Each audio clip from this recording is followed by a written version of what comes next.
Mimpi, impian, dan khayalan adalah hal yang sama dan berbeda. Sama-sama masih di dalam pikiran. Dan berbeda, bagi sebagian orang hal itu adalah impian, tetapi bagi sebagian yang lain hal itu dianggap khayalan. Yang bisa mengetahui hal itu adalah diri kita sendiri.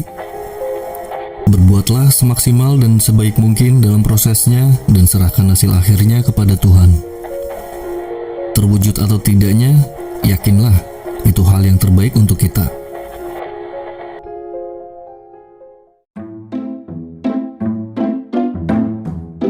Di film ini menceritakan tentang impian seorang pria spesial.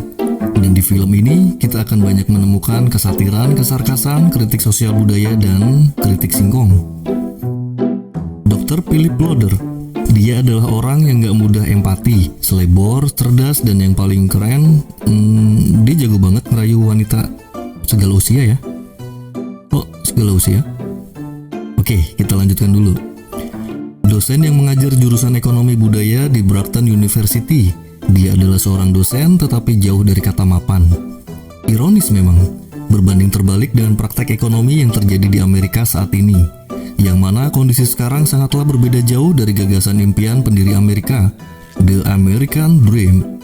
Impian akan sebuah negara di mana kehidupan harus menjadi lebih baik dan lebih kaya dengan membuka peluang bagi setiap orang sesuai dengan kemampuannya. Setiap orang Amerika, nggak mandang dia dari suku, agama, ras, atau golongan apapun, bisa mendapatkan kesempatan yang sama, layak hidup di sana. Punya rumah sendiri, pekerjaan yang layak, pendapatan yang UMR lah minimal, atau lebih kalau lemburannya dibayar. Begitulah American Dream. Claire, gadis ini berusia 30 tahun, tetapi belum menyelesaikan S2-nya. Mahasiswi yang biasa ngedeketin dosen agar cepat lulus kuliah. Selepas ngajar, Phil dihampiri oleh Craig yang menanyakan proposal disertasinya yang berjudul Afrika kalau mau keluar dari krisis keuangan harus pakai jurus ekonomi Bangladesh soal bunga pinjaman mikro dijamin pasti jos. Judulnya panjang ya. Proposal itu sudah diperiksa oleh Phil atau belum? Karena proposal itu akan diajukan sebagai bahan disertasi S3-nya. Tentu saja baru lihat judulnya, Phil udah gak mau baca halaman keduanya nih kayaknya ya.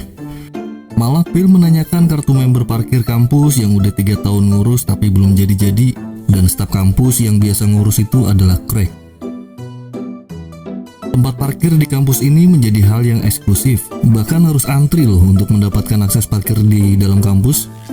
Dan Phil sangat butuh slot parkiran itu karena tiap kali ke kampus dia harus parkir di luar kampus,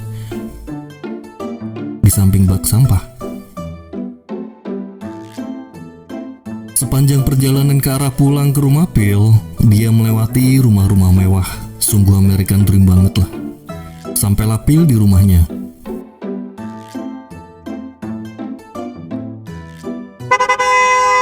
Get out of here, man. What are you doing? Ternyata dia lagi ngelamun. Nah, ini nih kayaknya rumahnya. Bukan deh, kayaknya kos-kosan.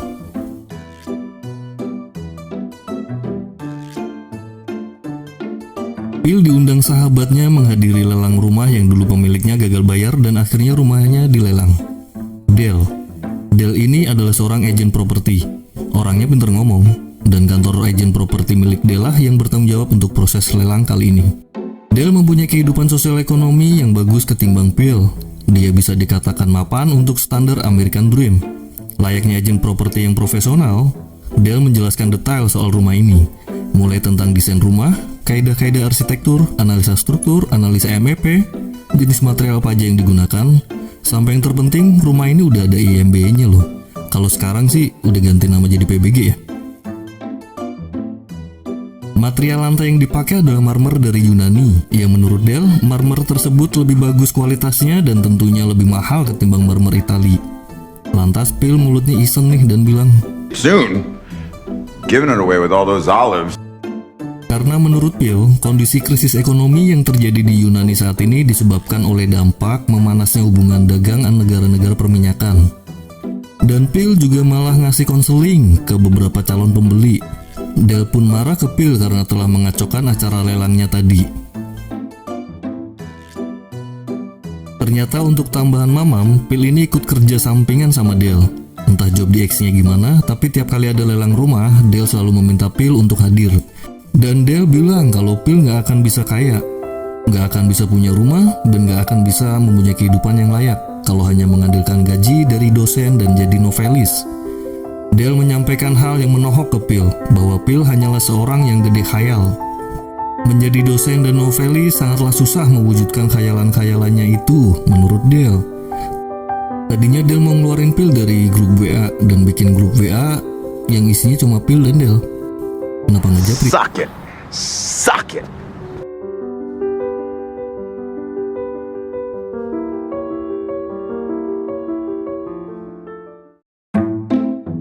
Saat Phil menunjukkan rumah impiannya yang berharga 4,6 juta US dollar ke Mang Kardi, lagi-lagi Phil dibilang ngayal. Mana bisa punya rumah kayak gitu, sedangkan gaji setahun aja cuma 50.000 US dollar. Tetapi Phil sangat yakin akan bisa mewujudkan impian-impiannya itu, dan akan mewujudkan the American Dream. Saking capeknya ngeladenin Phil yang udah setengah tiang abok ini, Mang Kardi pun cabut. Saat Phil mau makan siang, dia nggak sengaja lihat iklan sebuah rumah di koran yang dijadiin tatakan laci. Nggak di sana, nggak di sini ya. Tatakan laci, koran. Di iklan itu aneh sih. Rumah dengan luas 650 meter persegi, pemandangan yang menghadap ke danau, itu dibanderol dengan harga 5 juta US dollar. Yang bikin anehnya, rumah itu bisa dimiliki hanya dengan membayar 240.000 US dollar saja. Tetapi dengan syarat, harus mau tinggal bareng di rumah itu sampai si pemilik meninggal. Setelah si pemilik meninggal, barulah rumah itu bisa dialihkan kepemilikannya ke si pembeli.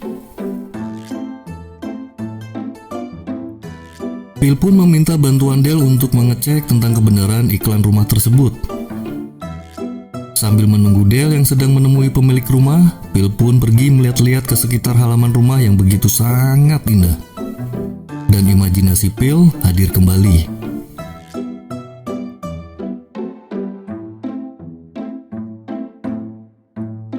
Dale pun kembali dengan membawa kabar bagus untuk Phil, kalau iklan di koran itu benar adanya. Phil hanya membayar 240.000 US dollar saja dan tinggal di rumah ini dengan pemilik. Sampai pemilik meninggal barulah Phil bisa sah memiliki rumah ini. Tetapi bukan rumah yang tadi. Tempat tinggal sementara yang dimaksud adalah ini.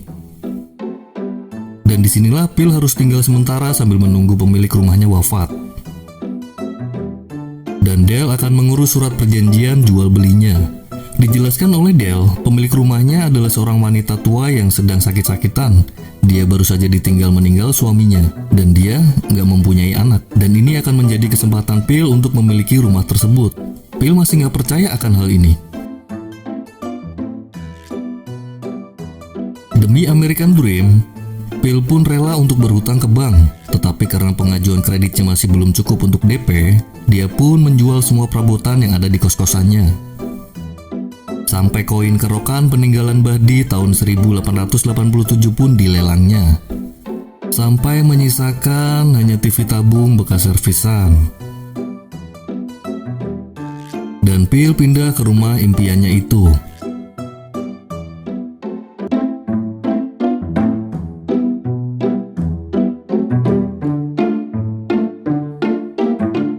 Hari pertama Phil di rumah impian.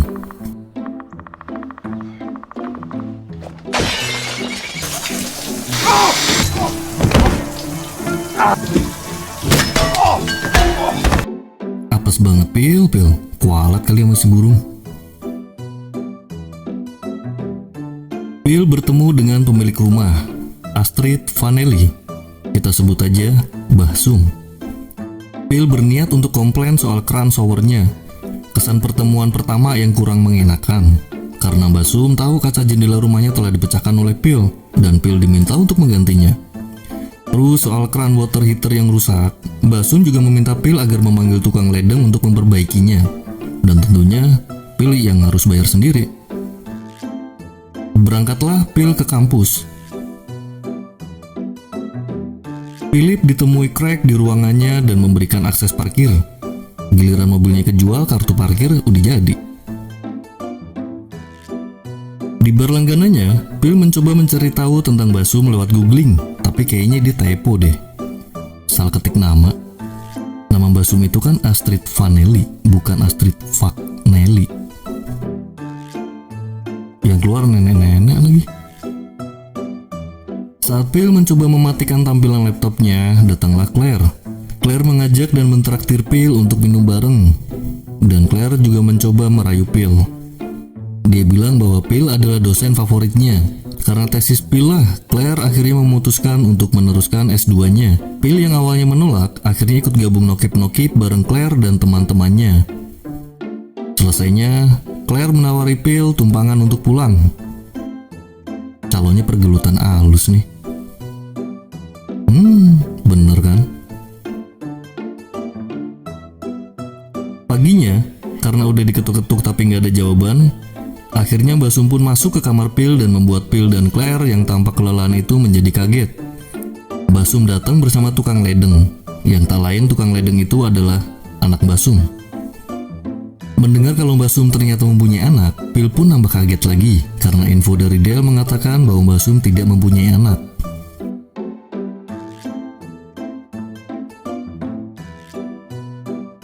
Di saat Phil melanjutkan novelnya, Phil dibuat kaget lagi ketika melihat ada seorang wanita muda yang mengajak Basum pergi.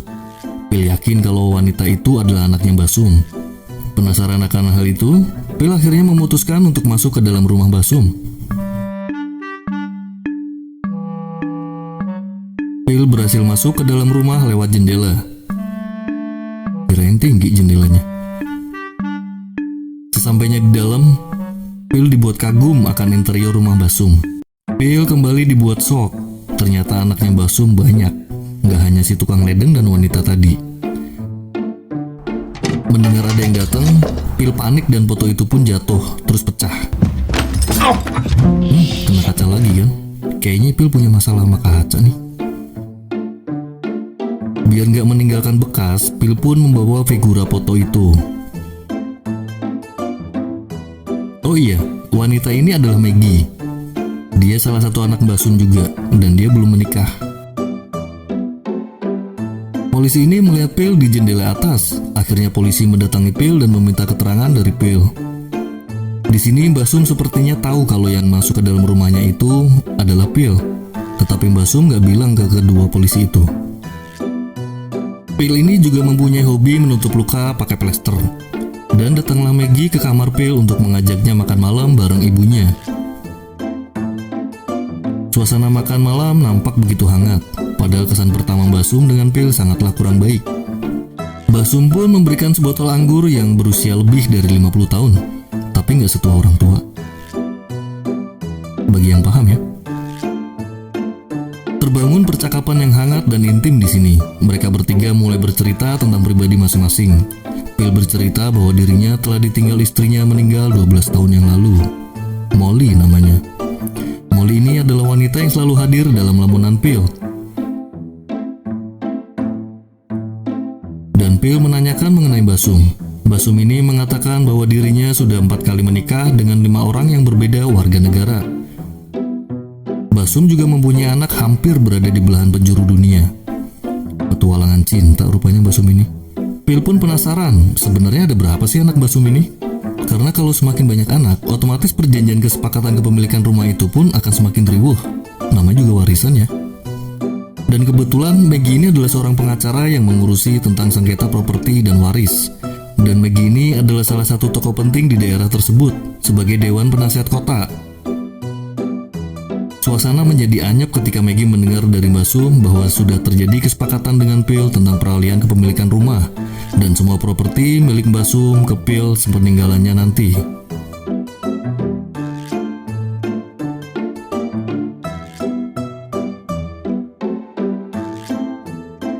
Karena merasa telah dibohongi oleh sahabatnya tentang Basum yang ternyata memiliki anak yang banyak dan juga salah satunya adalah pengacara soal sengketa waris, Phil pun mendatangi Dale di kantornya. Gimana gak marah? Phil udah ngajuin pinjaman ke bank. Terus dia juga udah ngejual semua barang miliknya, kecuali TV tabung ya. Dia juga udah kehilangan semuanya demi kesepakatan tersebut. Tapi nyatanya, di saat Phil putus asa akan keputusannya yang menyepakati perjanjian itu, Dale memberikan saran untuk menemui seseorang yang canggih. Leno, dia adalah seorang detektif swasta. Dengan sedih, Phil menceritakan semuanya. Leno pun berjanji akan membantu menangani kasus ini dengan memata-matai Maggie.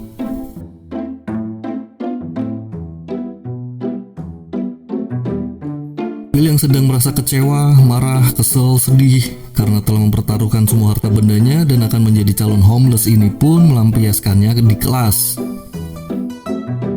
Pas banget Phil sedang memberikan kuliah tentang pertumbuhan GDP dan kebijakan ekonomi pemerintah yang malah membuat banyak warga Amerika menjadi homeless, tidur di emperan toko dan taman alun-alun kota. Dia marah dan menghujat para orang kaya yang makin kaya dengan tidak memperhatikan kesejahteraan karyawannya. Reach critical mass, and no one paid attention. The whole Dan system. dia pun malah curhat di depan mahasiswinya. We make sacrifices. Four walls and a roof. Old US of A. Choking the life out of them. Market bonds, funds.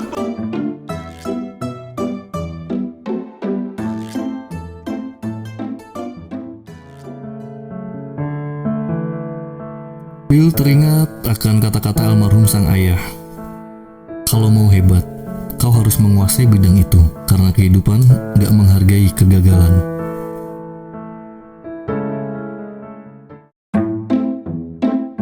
Phil mendatangi Maggie yang sedang memandang danau.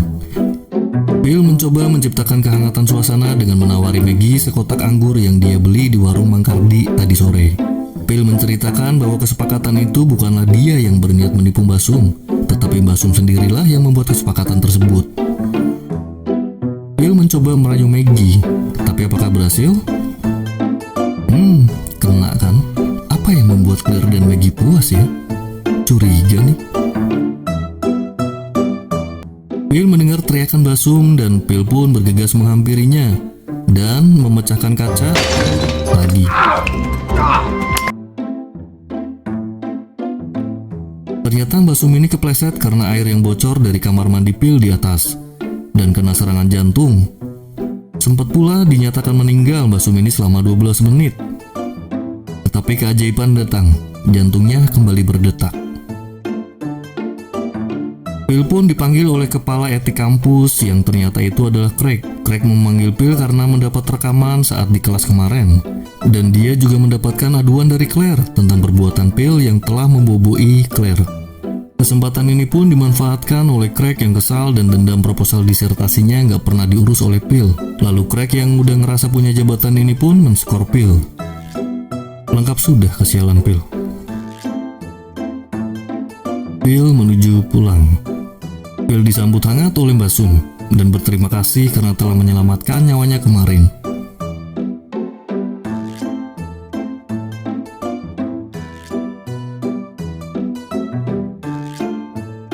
Leno melaporkan hasil investigasinya ke Phil dan Dale. Dia menunjukkan foto hasil jepretannya malam itu saat Phil sedang anuan dengan Maggie dan bilang bahwa itu adalah investigasi teraneh sepanjang karirnya. Dan Leno bilang itu adalah penyimpangan seksual yang paling berbahaya. Sampai-sampai dia nggak bisa sarapan loh tadi pagi karena mual-mual. Maksudnya apa ya? Karena kelihayan Leno, akhirnya Phil sangat percaya kalau Leno akan bisa menyelesaikan tugasnya dengan baik dan benar, dan meminta Leno untuk melanjutkan investigasinya. Tapi Leno menolak untuk berjabat tangan dengan Phil. Bener kan dia pakai tangan. Phil menenggak sirup yang mengandung doksilamin. Sirup itu bisa menyebabkan pusing dan menyebabkan khayalan tingkat tinggi. Dan nampak Phil sedang berbincang dengan Sari, wanita yang selalu hadir. Itu Sari apa Molly ya? Kayaknya kembar deh. Karena Phil minumnya terlalu banyak, akhirnya Phil pun pergi buang air kecil.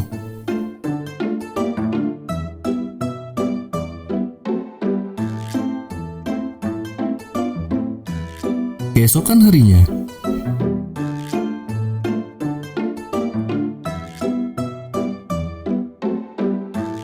Mbak Sum sangat berterima kasih lagi ke Phil karena kesekian kalinya Phil telah menyelamatkan nyawa Mbak Sum. Phil pun meminta maaf karena dialah Mbak Sum bisa kecemplung ke danau karena semalam dia telah ngencingin rem kursi rodanya. Dan Phil di sini jujur mengaku bahwa Molly, Sari atau siapapun itu wanita yang selalu hadir itu hanya khayalan. Dan Phil juga bilang bahwa sebenarnya dia belum married. Phil merasa sudah kehilangan arah saat ini. Phil hanya ingin bahagia. Dia sudah gak menginginkan rumah itu lagi. Dia sudah gak mau apa-apa lagi. Phil hanya ingin jiwanya kembali. Jiwanya yang dulu yang membuatnya selalu merasa tenang dan damai.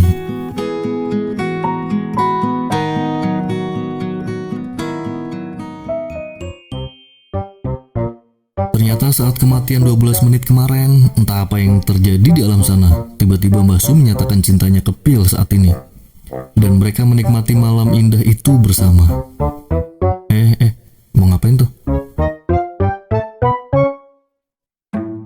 Keesokan harinya, Phil menemui Maggie di sebuah restoran untuk membicarakan pembatalan kesepakatan peralihan hak atas rumah. Ternyata Phil sudah benar-benar gak menginginkan rumah itu lagi. Dan Maggie akan mengembalikan uang Phil sebesar $50.000. Lalu Phil menyepakati hal tersebut. Ternyata kesialan Phil belum berakhir. Claire yang kebetulan bekerja part-time di resto itu pun melabrak Phil seakan-akan jealous melihat Phil dengan Maggie. Dan Claire bilang bahwa dia telah menemukan dosen pembimbing yang bisa diandalkan, yaitu Craig.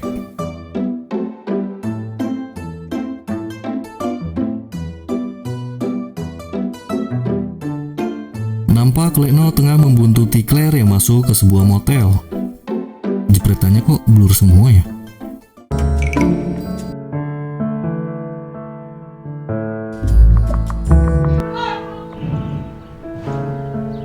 Phil mendengar teriakan Mbah Sum dan segera menghampirinya. Tubuh tuanya sudah gak mampu lagi menopang fananya dunia. Mbah Sum pun terjatuh. Lalu Phil membawanya ke rumah sakit. Tak lama kemudian datanglah dokter dan bilang kalau Mbah Sum telah wafat. She can't die. Di sini Phil sangat kehilangan Mbah Sum. She died.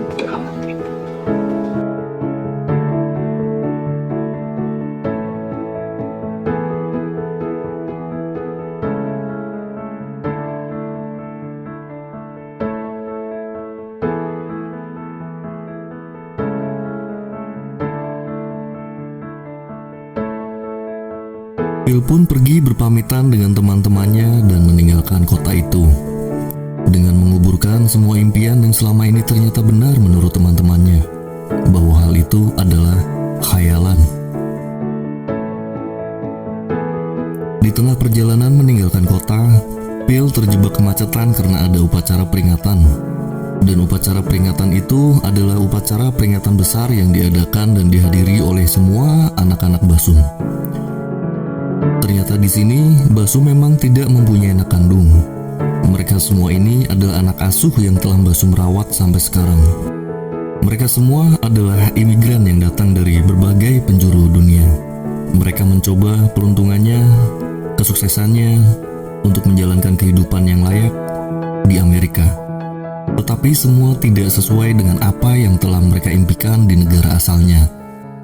Beruntung mereka semua bertemu dengan sosok seperti Mbah Sum ini, yang masih mau untuk mendedikasikan dirinya, harta bendanya, semua demi orang lain.